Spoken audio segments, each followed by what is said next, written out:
So I'm not trying to get into incredibly heavy detail. I just want you to see the basic symbolism that connects. But yes, Marduk is absolutely identified here within these levels of deity. Marduk is the supreme deity, even in Hammurabi's eyes at this time.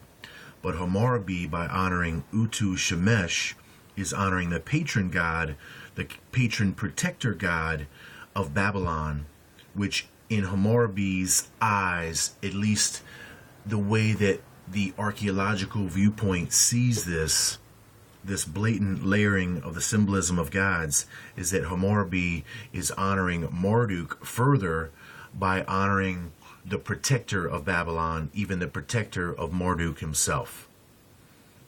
Ea, Enki, Ea means whose home is water, Enki, Lord of the flowing waters, the same deity. Enki is Marduk's father. So I just skipped and went from Utu Shemesh, in which you will find in your research that this is how it will be presented to you. And then it goes further through the understanding that this is really ultimately also symbolizing the supreme deity Marduk. And then Marduk further honors his father through the symbolism of the flowing waters, Ea, Enki. And yes, it is confusing. It is highly confusing, but the information is there. You do the research, you will understand what I'm getting at. I want you guys to see, just like I said, the blatant connections. And as I told you in the last videos, we just simply have hooves below. Well, right here below, we have hooves too. You know, the fractal. Do we not have hooves below here? Yes, we do. Do we not have two serpent depictions here? Okay, these serpent kings of Babylon and these serpent ancient Anunnaki lords. And then the scepter being passed between them. Of course, the rise to power between both of these serpents is along the lines of this serpent, which is the very same rise to power for both of these serpents that we see depicted here. As you literally go up above and you see this face, this is where in Scripture you're going to find that this shadow of Ishtar is represented both as male and female.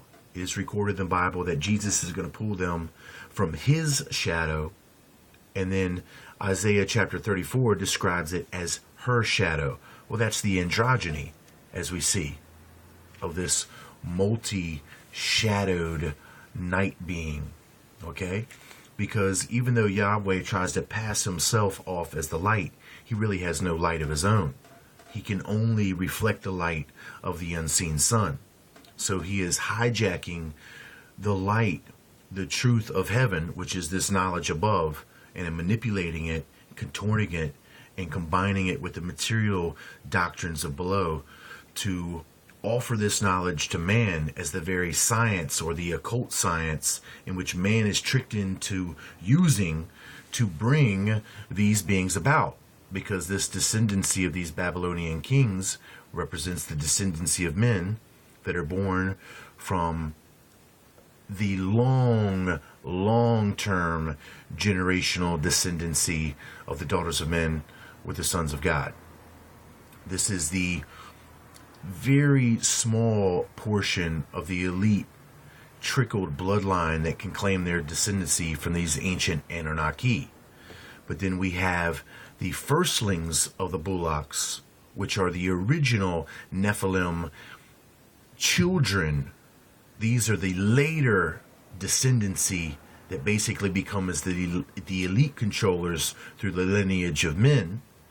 And then we have the original demigod descendancy, this true giver of the law from their fathers, the very ancient fathers, as it's being symbolized as Enki.